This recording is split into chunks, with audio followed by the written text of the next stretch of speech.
Hello friends, welcome to ఏసా రుచులు. ఏసా రుచులలో ఈరోజు నేను మీ ముందుకి హోమ్ మేడ్ రాఖీతో వచ్చేసానండి. ఈ రాఖీని తయారు చేయడం చాలా ఈజీ అండి. మనకి ఇంట్లో దొరికే మెటీరియల్తోనే ఈ రాఖీని ఈజీగా తయారు చేసేసుకోవచ్చు అండి.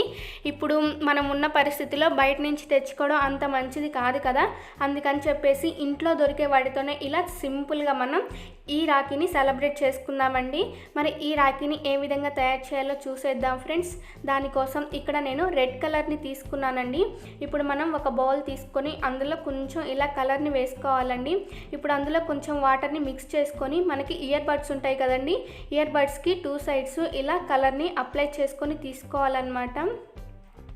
మీకు ఇక్కడ రెడ్ కలరే కాదండి, మీకు ఏ కలర్ నచ్చితే ఆ కలర్ని యూస్ చేసుకోవచ్చు అన్నమాట. చూసారు కదండి, ఇలా 2 సైడ్స్ కూడా మనం ఇయర్ బడ్స్కి కలర్ని అప్లై చేసుకొని పక్కన పెట్టేసుకోవాలి. ఇలా అన్నీ పెట్టేసుకొని తీసుకోవాలి.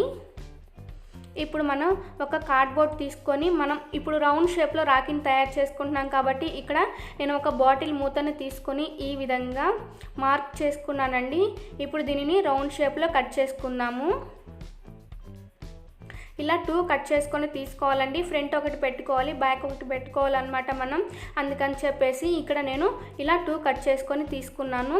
ఇప్పుడు మనం కలర్ అప్లై చేసుకున్న ఇయర్ బడ్స్ ఉన్నాయి కదండి, వాటిని ఇలా ఎడ్జెస్కి కట్ చేసుకొని తీసుకోవాలన్నమాట. ఇలా మొగ్గల్లాగా మనకి కనిపిస్తూ ఉంటాయి అన్నమాట. ఇలా సైడ్స్కి కట్ చేసుకొని తీసుకోవడం వల్ల ఇదే విధంగా మనం అన్ని ఇయర్ బడ్స్ని కట్ చేసుకొని తీసుకోవాలండి. చూసారు కదా ఫ్రెండ్స్, ఇలా తీసుకోవాలన్నమాట. అలానే కొన్ని వైట్ కూడా తీసుకుందామండి. ఇప్పుడు మనం కట్ చేసుకున్న కార్డ్బోర్డ్ షీట్కి ఇలా ఎడ్జెస్లో గమ్ముని అప్లై చేసుకోవాలి. ఇలా ఒక నీడిల్ సపోర్ట్ తీసుకోండి, అప్పుడు మనకి షీట్ అనేది అటు ఇటు కదలకుండా ఉంటుందన్నమాట. ఇప్పుడు మనం ప్రిపేర్ చేసుకున్న బడ్స్ని ఈ విధంగా రౌండ్ షేప్లో అంటించుకోవాలి. మనకి మొత్తం అంటించిన తర్వాత ఒక ఫ్లవర్ షేప్లో వస్తుందండి ఇది.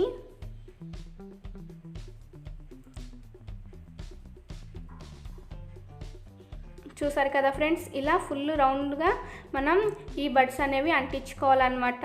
ఇప్పుడు మనం సెకండ్ స్టెప్ని కూడా అంటించుకుందామండి. సెకండ్ స్టెప్ కోసం ఇక్కడ నేను వైట్ కలర్ ఇయర్ బడ్స్ని ఉపయోగిస్తున్నాను అనమాట.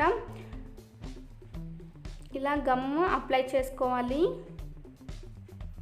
ఇప్పుడు మనం వీటి మీద వైట్ కలర్ ఇయర్ బడ్స్ని అంటించుకోవాలండి. ఇది కూడా మనం రౌండ్ షేప్లో అంటించుకోవాలి. దీనిని తయారు చేయడం చాలా ఈజీ ఫ్రెండ్స్. మనకి అందరికీ ఇళ్ళలో ఇయర్ బడ్స్ దొరుకుతూనే ఉంటాయి కదా, చాలా ఈజీగా తయారు చేసేసుకోవచ్చు అనమాట. ఇప్పుడు మిడిల్లో ఇంకొంచెం గమ్ము వేసుకొని ఇక్కడ నేను ఒక స్టోన్ తీసుకున్నానండి. మామూలుగా ఇలాంటి స్టోన్స్ కూడా మనకి ఇంట్లో ఉంటూనే ఉంటాయి కదా. చూసారు కదా ఫ్రెండ్స్, మనకి ఫ్లవర్ షేప్లో ఈ రాఖీ అనేది రెడీ అయిపోయిందండి. ఇప్పుడు మనం దీనికి బ్యాక్ సైడ్ థ్రెడ్ని పెట్టేసుకుందాము. దానికోసం బ్యాక్ సైడ్ ఈ విధంగా గమ్మున అంటించుకోవాలి. ఇక్కడ కూడా నేను వైట్ అండ్ రెడ్ కలర్లో థ్రెడ్ని తీసుకున్నానండి. ఫస్ట్ వైట్ పెట్టుకున్నాను, తర్వాత మిడిల్లో రెడ్ పెట్టేస్తున్నానండి, మళ్ళీ లాస్ట్లో వైట్ పెట్టేస్తున్నాను. ఇప్పుడు బ్యాక్ సైడ్ కూడా మనం ఇలా కొంచెం గమ్ముని అప్లై చేసుకోవాలి.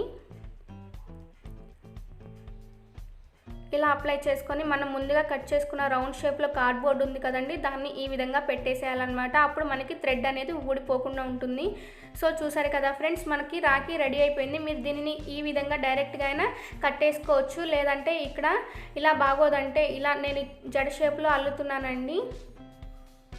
ఇలా అయినా అల్లుకొని మనం రాఖీ అనేది తయారు చేసుకోవచ్చు అన్నమాట. చాలా ఈజీ ఫ్రెండ్స్, మీరు కూడా ఒకసారి ట్రై చేసి చూడండి ఇంట్లో.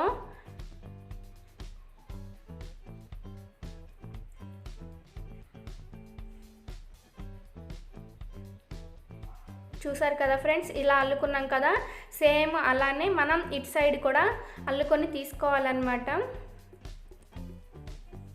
చూసారు కదా ఫ్రెండ్స్, మనకి 2 సైడ్లో అల్లుకొని తీసుకుంటే మనకి రాఖీ రెడీ అయిపోయిందండి. చాలా సింపుల్గా, చాలా ఈజీగా తయారు చేసేసుకోవచ్చండి. మీరు కూడా ఈ రాఖీకి ఈ విధంగా మీ ఇంట్లో రాఖీని ట్రై చేయండి ఫ్రెండ్స్. ఈ వీడియో మీకు నచ్చినట్లయితే లైక్ చేయండి, అలానే షేర్ చేయండి. ఇంకా మన ఛానల్ని సబ్స్క్రైబ్ చేసుకోకపోతే ఇప్పుడే సబ్స్క్రైబ్ చేసుకోండి.